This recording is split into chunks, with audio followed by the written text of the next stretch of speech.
الحمد لله نحمده ونصلي على رسوله الكريم أما بعد فأعوذ بالله من الشيطان الرجيم بسم الله الرحمن الرحيم يسألونك عن الأنفال قل الأنفال لله والرسول فاتقوا الله وأصلحوا ذات بينكم وآتوا الله ورسوله إن كنتم مؤمنين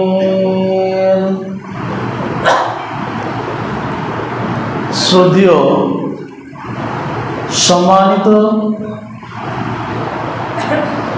ইসলাম দরদি ভাতৃবৃন্দ, প্রশংসা সেই মহান আল্লাহ পাক রব্বুল আলামিনের, যিনি আমাকে আপনাকে তথা সারা বিশ্বের বুকে যেখানে যেখানে জুমার নামাজ অনুষ্ঠিত হচ্ছে সকলকে এই আজকের দিনে একত্রিত হওয়ার তৌফিক এনায়েত করেছেন। সেই সেরেকুল কায়নাত যিনি এই পৃথিবীর বুকে বিনা খুঁটি খাম্বার দ্বারায় ঝুলন্ত অবস্থায় 7 খণ্ড আসমানকে রেখেছেন, তার প্রশংসা করে কিয়ামত পর্যন্ত শেষ করতে পারবো না। তাই তার সংক্ষেপে আমরা প্রশংসা করে বলি আলহামদুলিল্লাহ। তারপরে পরেই আমাদের ধর্মের গুরু মা আমিনাল্লাল মরুর দুলাল আকাইনান্দার তাসদের মাদানী নবী মুহাম্মদুর রাসূলুল্লাহ সাল্লাল্লাহু আলাইহি ওয়াসাল্লামের উপর শত কোটি শান্তির দ্বারা বর্ষিত হোক। আল্লাহুম্মা সাল্লি আলাইহি আল্লাহুম্মা বারিক আলাইহি। প্রিয় ইসলাম দরদি ভাতৃবৃন্দ, আমি আপনাদের সামনে কোরআন মাজিদের 8 নম্বর আয়াত থেকে 8 নম্বর সূরা থেকে একটি আয়াত পরিবেশন করেছি। সেই সূরাটি হচ্ছে সূরা আনফাল। সে আয়াতকে সামনে রেখে আজকে যে বিষয়ে খুতবা আলোচনা হবে সেই বিষয়ের নাম হচ্ছে আত্মসাৎ। আত্মসাৎ আমরা সকলেই বুঝে গেছি যে আত্মসাৎ কাকে বলে। আত্মসাৎ এই কথাটা আমাদের বোঝার ক্ষমতা সকলেরই অবশ্যই আছে। কোন কোন জিনিসের ভিতরে আত্মসাৎ হয় এবং কোন কোন জিনিসগুলো কোন কোন পর্যায়ের জিনিসকে আত্মসাৎ করলে আমাদের গুনাহ হবে, আমাদের পরকালে ঠিকানা জাহান্নাম হবে, সেই বিষয়ে আলোচনা করব। ওমা তৌফিক ইল্লা বিল্লাহ। আল্লাহ রাব্বুল আলামিন যদি আমাকে তৌফিক দেয় তবে। প্রিয় ইসলাম দরদি ভাতৃবৃন্দ, আমরা মুসলমান ঘরে জন্ম নিয়ে আমাদের নাম রেখেছি মুসলমান, আমাদের রক্তে মুসলমান, আমাদের চামড়ায় মুসলমান, আমরা নামে মুসলমান, কিন্তু বুঝতে পারছেন কর্মে কতটা আমরা মুসলমান। তো যাই হোক, তথাপিও আমাদের দিকে এক শ্রেণীর মানুষ আঙুল তুলে দেখাবে এরা হচ্ছে মুসলমান। আমরা ইবাদত করি আর না করি, আমরা মুসলমান। যারা ইবাদত করে না, যারা আল্লাহর ইবাদতকে বাদ দিয়ে নিজের জীবনকে বাস্তবায়ন করে, তাদেরকে আজকে কিছু বলছি না, তারা দূরে সরে থাক। যারা আজকে আমরা আল্লাহর ইবাদত করি, আল্লাহকে মানি, আল্লাহর মসজিদে আসি, আল্লাহর গুণকীর্তন করি, আজকের বক্তব্য কেবলমাত্র তাদেরই জন্য। আজকে আমাদের সমাজে মানুষ এত বড়ই বেঈমান, আজকে আমরা এত বড়ই অত্যাচার করি মানুষের উপরে, যা বলে শেষ করা যাবে না। যাই হোক, আমার বক্তব্যের বিষয় হচ্ছে আত্মসাৎ। আমরা আত্মসাৎ কি করি, কোন জিনিসকে নিয়ে আমরা ছিনিমিনি খেলি? আমরা মূলত আত্মসাৎ করি অনেক মানুষের টাকা পয়সাকে, আমরা আত্মসাৎ করি মানুষের সম্মানকে নিয়ে, আমরা আত্মসাৎ করি মানুষের জমি জায়গাকে দখল করে নিয়ে, এইসব জিনিসগুলোকে করে নিয়ে আমরা আত্মসাৎ করি। আচ্ছা বলুন, আমরা যদি আত্মসাৎ করি তাহলে কাল কিয়ামতের ময়দানে আমাদের অবস্থানটা কোথায় থাকবে, আমাদের স্থানটা কোন স্তরে থাকবে, একটু আলোচনা করি। তার আগে গনিমত, আল্লাহ রাসূল সাল্লাল্লাহু আলাইহি সাল্লামকে যে গনিমতের মাল দেওয়া হয়েছিল সেই সম্পর্কে কয়েকটি কথা বলে আত্মসাতের দিকে চলে যাব।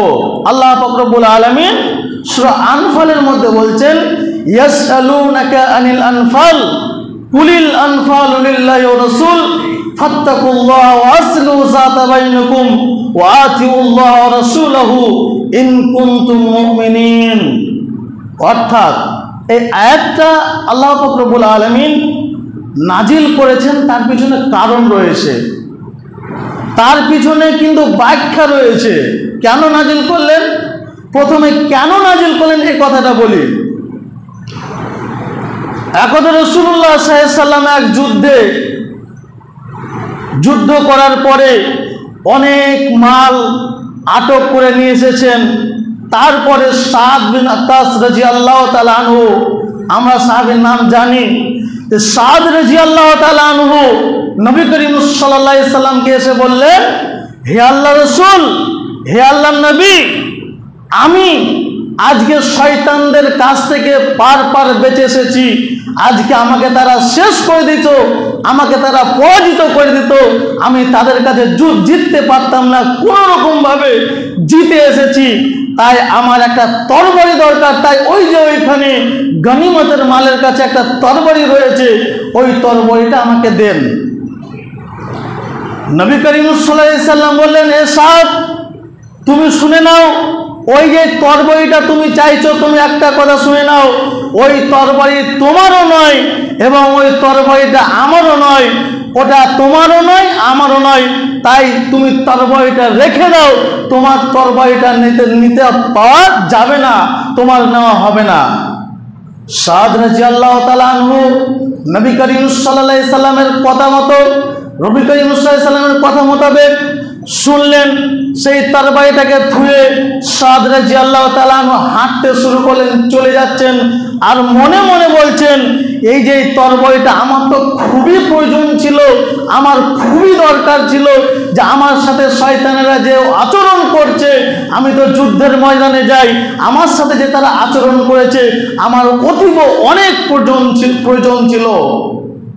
এমন তো অবস্থায় নবী করিম সাল্লাল্লাহু আলাইহি সাল্লাম তাকে কিছু একটা মানুষ দ্বারা দিয়ে একজন সাহাবীকে দিয়ে ডাকালেন।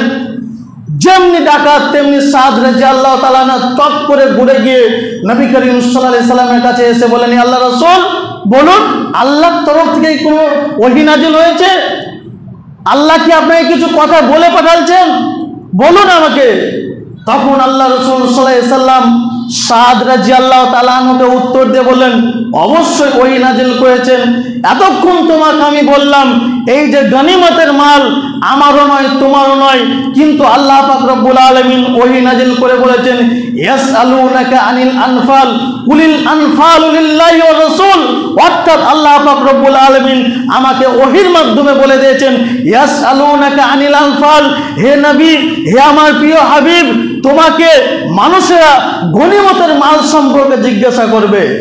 তোমাকে মানুষেরা যুদ্ধলব্ধ যে মালগুলো, যে যুদ্ধের কাছ থেকে তোমরা নিয়ে এসেছো, ওই সমস্ত মাল থেকে মাল সম্পর্কে তোমাকে জিজ্ঞাসা করবে। তখন তুমি বলে দাও, ইয়াসআলুনাকা আনিল আনফাল কুলিল আনফালু লিল্লাহি ওয়া রাসূল।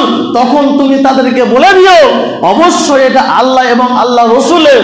অতএব আল্লাহ পাক রব্বুল আলামিন আমাকে দায়িত্ব দিয়েছে, এই মালটা হচ্ছে আমার মাল, আমি তোমাকে দিতে পারি, অতএব তুমি মালটাকে নিয়ে যাও। তাহলে কি বুঝতে পারলাম? গনিমতের মাল। গনিমত বলতে কি বোঝায়? গনিমত বলতে বোঝায় 10-এর জিনিস, মসজিদের জিনিস বলুন, এগুলো 10-এর জিনিস। মানুষের কাছে চেয়ে চেয়ে চেয়ে চেয়ে মসজিদের টাকা জমিয়ে রেখে এটা একটা গনিমতের মাল।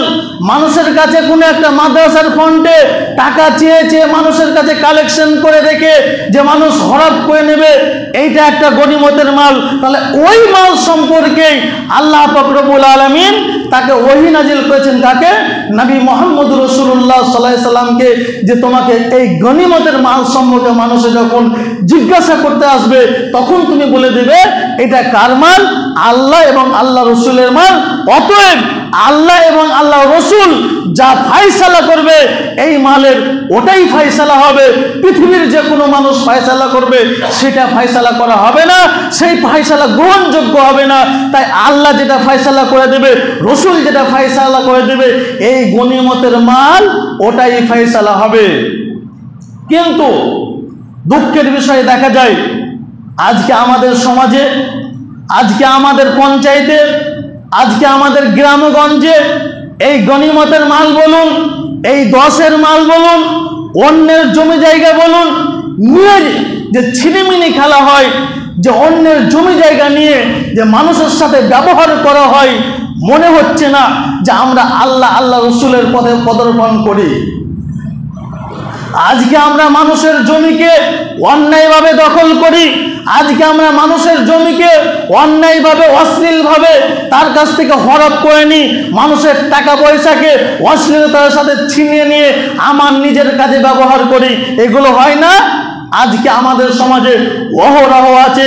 আজকে অনেক জায়গায় এরকম রয়েছে, মসজিদের টাকা নিয়ে যেই দায়িত্ব রয়েছেন, মসজিদের টাকা নিয়ে যেই ক্যাশিয়ারি রয়েছেন, অনেক জায়গায় এরকম রয়েছে, সেই টাকাকে সে নিজের কাজে ব্যবহার করে।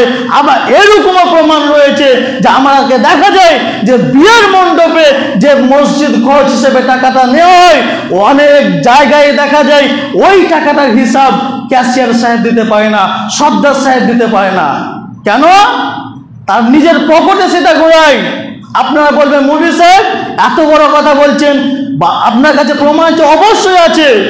এই কথা বলতে গিয়ে আমাদের একজন মৌলভী সাহেবকে মসজিদ থেকে বের হতে হয়েছে যে এই টাকাটা মসজিদের কাজে লাগাতে হবে। যাই হোক, বলছিলাম এই সমস্ত টাকাগুলো যারা নিজের কাজে ব্যবহার করে, এই সমস্ত টাকা পয়সাগুলো, এই সমস্ত জিনিসপত্রগুলো যারা নিজের কাজে ব্যবহার করে, তাদের শাস্তি, তাদের বিচার কাল কিয়ামতের ময়দানে কি হবে একটু শুনুন। আল্লাহ রাসূল সাল্লাল্লাহু আলাইহি সাল্লাম বলছেন, হযরত আবু হুরায়রা রাদিয়াল্লাহু তাআলা আনহু থেকে বর্ণনা করেন, তিনি বলেন নবী করিম সাল্লাল্লাহু আলাইহি সাল্লাম খয়বার যুদ্ধ থেকে যখন ফিরে আসছিলেন, এমন তো অবস্থায় রাসূলুল্লাহ সাল্লাল্লাহু আলাইহি সাল্লামকে কোনো একজন ব্যক্তি একটি গোলাম দান করেছিলেন। সেই গোলামকে, সেই গোলামের নাম হচ্ছে মুদআম। সেই গোলামের নাম হচ্ছে মুদআম। সেই গোলাম যখন তাকে দান করলেন, সে চলে এলো, খায়বারের যুদ্ধ থেকে আসতে লাগলো। আসার পরে গন্তব্যস্থানে এসে সেই মুদআম কি করলো, হাওদাজ থেকে নেমে নবী করিম সাল্লাল্লাহু আলাইহি সাল্লামের সেই হাওদাজটাকে ঠিক করছে, গোছাগুছি করছে, যে হাওদাজটা কি গন্ডগোল হয়েছে কিনা। এমন তো অবস্থায় চট করে কোনো এক দিক থেকে একটা তীর এসে ওই মুদআমকে লেগে গেল। মুদআমকে লেগে যাওয়ার পরে সকল সাহাবীরা বলতে লাগলো, বাহ, কত সুন্দর একজন সাহাবী, যেই সাহাবী আল্লাহ রসুলের নাকি গোলাম, এই সাহাবী আজকে শহীদ হয়ে গেছে, এই সাহাবী জান্নাতে যাবে, এই সাহাবী শহীদ হয়ে গেল, এই সাহাবী জান্নাতে যাবে। তখন নবী করিম সাল্লাল্লাহু আলাইহি সাল্লাম বলছেন, কাল্লা, কখনো না, ওয়াল্লাযী নাফসি বিয়াদিহি, হে আমার সাহাবারা তোমরা শুনে নাও, ওয়াল্লাযী নাফসি বিয়াদিহি, কখনো এটা হতে পারে না, যার হাতে আমার জীবন রয়েছে সেই সত্তার কসমকে বলছি, এই মুদআম জান্নাতি হতে পারে না। আমার গোলাম হলেও এই মুদআম জান্নাতি হতে পারে না। কেন? এই মোদাম এই যে খাইবার যুদ্ধের কেবলমাত্র একটা আপনার কিনা ফিতা সে তার নিজের কবজায় করে নিয়েছিল। সেই গনিমতের মাল, সেই মালগুলো বন্টন করার আগেই সেই মালটাকে সে কি করেছিল, নিয়েছিল, তার কবজায় করে নিয়েছিল। তখন আল্লাহ রাসূল সাল্লাল্লাহু আলাইহি সাল্লাম এর কথা শুনে অনেক সাহাবী সে নিয়েছিল মালগুলোকে। তখন আল্লাহ রাসূল সাল্লাল্লাহু আলাইহি সাল্লাম বললেন, হে আমার সাহাবীরা, তোমাদের কাছেও যদি কোনো মানুষের কাছে একটা সুতার ফিতা কিংবা দুইটা সুতার ফিতা যদি থেকে থাকে অবশ্যই দিয়ে দাও, কেননা এই একটা সুতার ফিতা এবং দুইটা সুতার ফিতা কাল কিয়ামতের ময়দানে জান্নাতের আগুন হয়ে তোমার সামনে দাঁড়াবে। তোমরা অবশ্যই দিয়ে দাও। এই কথা শোনার পরে রাসূলুল্লাহ সাল্লাল্লাহু আলাইহি সাল্লামের এই কথা শোনার পরে সাহাবারা যে যেটা নিয়েছিল একটা হোক দুটা হোক আল্লাহ রাসূলকে বলেন, আল্লাহ রাসূল এই ভুল ক্রমে আমার কাছে এটা থেকে গেছে। তাদের একটা কৌশল করলো, ভুল ক্রমে আমার কাছে এটা থেকে গেছে, আল্লাহ রাসূল আপনি এটাকে নিয়ে নেন। তাহলে বুঝুন, গনিমত বলতে এই যে 10-এর জিনিসকে যারা নিয়ে ছিনিমিনি খেলে, 10-এর টাকা পয়সাকে নিয়ে যারা ছিনিমিনি খেলে, তাদের রেহাই কোনোদিনও হতে পারে না, তাদের রেহাই কোনোদিনও হতে পারে না। যদিও কাবা শরীফের কাছে মাথা ঠেক দিয়ে মরে যায় যেই ব্যক্তিটি এই পার্থিব জীবনে লোকের জমি দখল করে খেয়েছে, যেই ব্যক্তিটি এই পার্থিব জীবনে নিজের ক্ষমতা দেখিয়ে মানুষের কাছ থেকে টাকা পয়সা ছিনিয়ে নিয়ে খেয়েছে, সে তাহাজ্জুদ পড়লেও কাবা ঘরে গিয়েও তার ক্ষমা হবে না। যদি ক্ষমা হয়ে যায় তাহলে ইসলাম ধর্মটা সত্য ধর্ম নয়। যদি সেই ব্যক্তিটা ক্ষমা পেয়ে নেয় তাহলে ইসলাম ধর্ম সত্য নয়। আর ইসলাম ধর্ম সত্য বলেই ওই ব্যক্তি কোনোদিনও ক্ষমা হতে পারে না। যেই ব্যক্তি পার্থিব জীবনে নিজের ক্ষমতার জোরে, নিজের ক্ষমতাকে টিকিয়ে রাখার জোরে অন্যের জমি দখল করে খায়, অন্যের টাকা পয়সা দখল করে খায়, অন্যের মানুষের 10-এর টাকা পয়সাকে নয়ছয় করে, এদের কাল কিয়ামতের ময়দানে শাস্তি হবেই হবে, এটা তো নিশ্চিত, তার কোনো পরিত্রাণ নেই। আল্লাহ পাক রব্বুল আলামিন সূরা আল ইমরানের মধ্যে বলছেন, ওয়া কানা লিনাবিয়্যিন আইয়ুগাল, আল্লাহ রাব্বুল আলামিন বলছেন আর কোন নবীর পক্ষে আমি বিষয় গোপন করা শোভনীয় করিনি। আল্লাহ রাব্বুল আলামিন এই আয়াতে এটা বলছেন কি, যে আমার পৃথিবীর বিশ্ববাসী তোমরা শুনে নাও, আমি আমার নবীদের মধ্যে কোন নবীকে আত্মসাৎ করতে শেখায়নি, এটা আমি শোভনীয় করতে শেখায়নি। তারপরে আল্লাহ কি বলছেন, ওমাই ইয়াগুলুল ইয়াতি বিমা গাল্লা ইয়াউমাল কিয়ামা, হে আমার পৃথিবীর বান্দারা তোমরা শুনে নাও, এই পৃথিবীর বুকে যেই ব্যক্তিটা আত্মসাৎ করবে, যেই জিনিসটা আত্মসাৎ করবে, যেই মালটা আত্মসাৎ করবে, কাল কিয়ামতের ময়দানে ওই মালটাকে নিয়ে তাকে আল্লাহ রাব্বুল আলামিনের দরবারে নিয়ে যেতে হবে। ওই মালটা তার পিঠের দরবারে, তার পিঠে ঘাড়ে করে নিয়ে কাল কিয়ামতের ময়দানে আল্লাহ পাক রব্বুল আলামিনের কাছে দণ্ডায়মান হতে হবে। এবার আপনাকে বলি, আপনি 10-এর মাল কত খেলেন? আপনাকে বলি, আপনি মসজিদের সিমেন্ট কত নিয়ে গেলেন? আপনাকে বলি, আপনি মসজিদের কিনা আপনার পাথর কত নিয়ে গেলেন?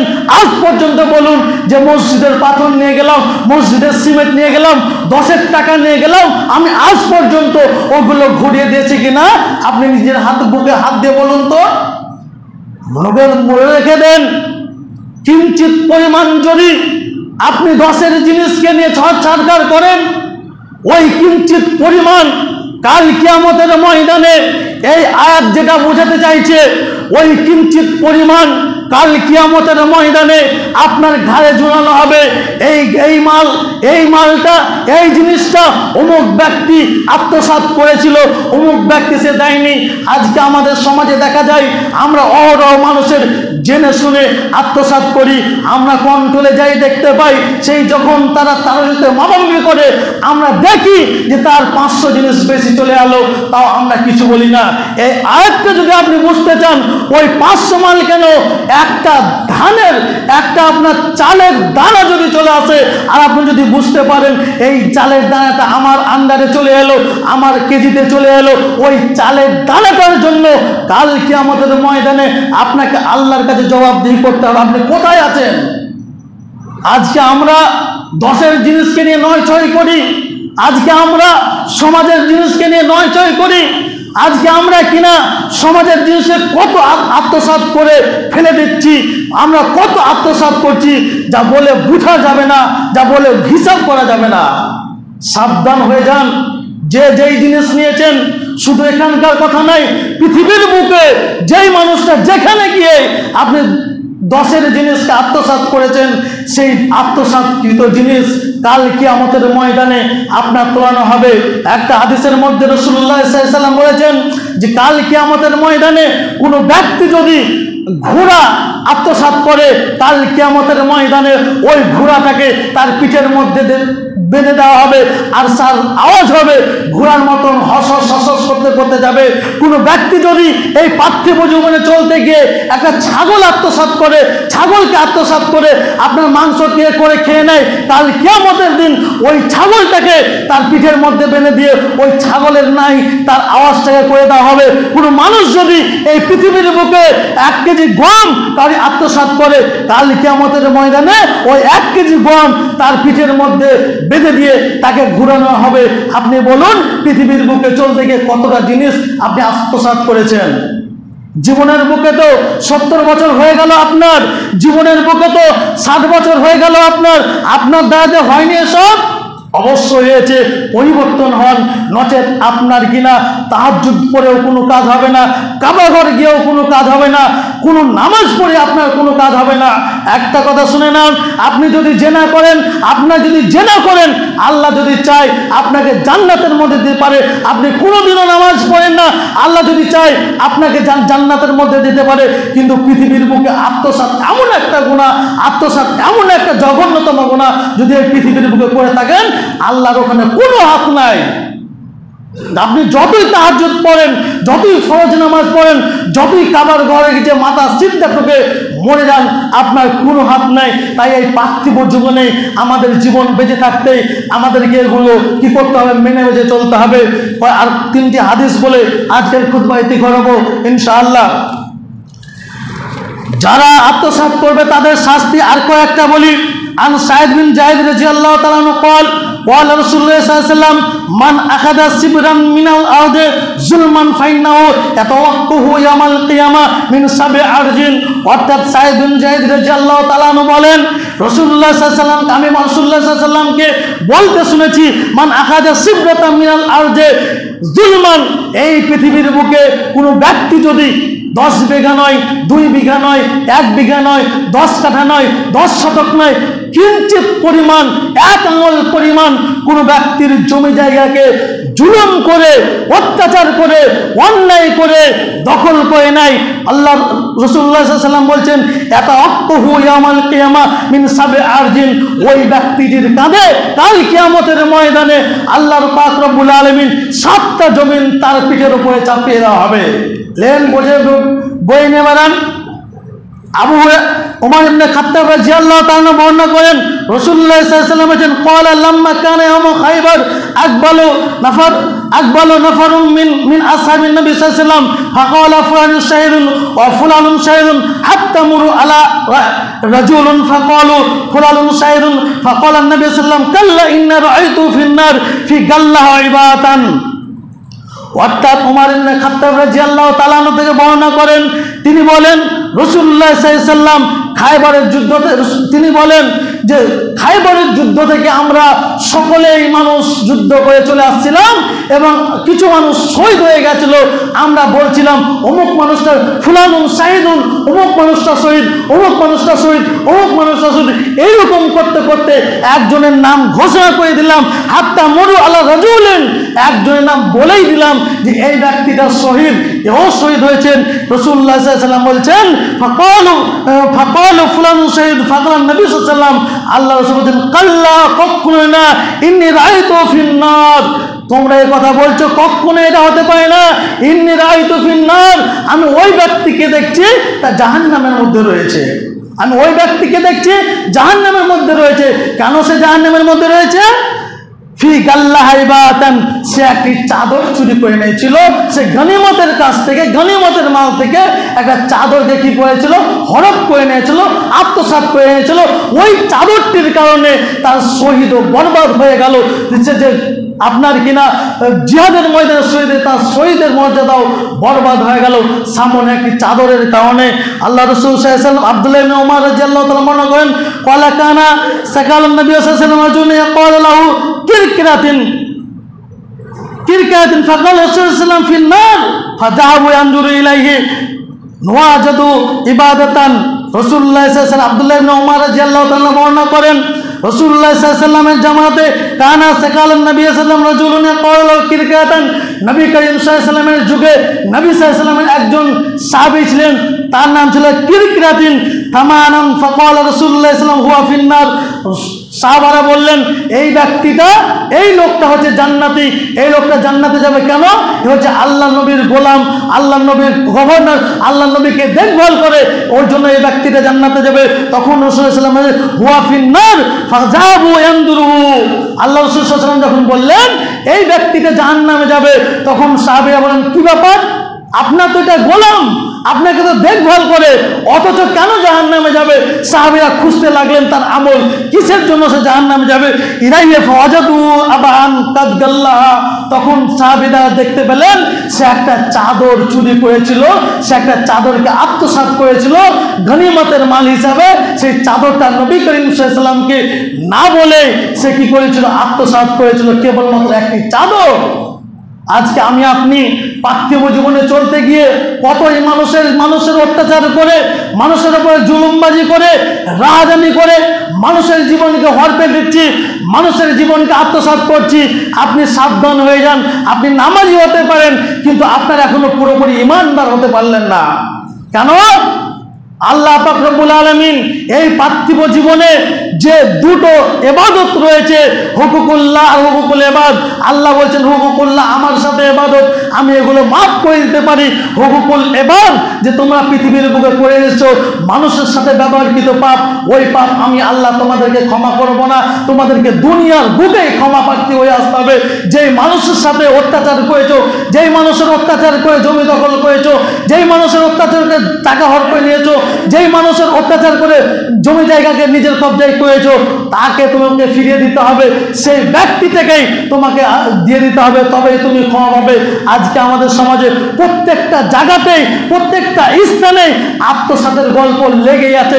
স্কুল, কলেজ, মাদ্রাসা, মসজিদ, যেখানেই বলুন না কেন প্রত্যেকটা জায়গাতে আজকে আত্মসাৎ। বলুন কি করে আমরা আল্লাহ পাক রব্বুল আলামিনের কাছে জবাবদিহি করব? জবাবদিহি করতে হলে এই পৃথিবীর বুকে আমাদেরকে সেই পাপগুলো মোচন করে দিতে হবে। আল্লাহ পাক রব্বুল আলামিনের কাছে দোয়া করি, হে আল্লাহ রব্বুল আলামিন এই আত্মসাৎ নামক গুনাহ থেকে তুমি আমাদেরকে রক্ষা দিও। সকলে বলেন আমিন।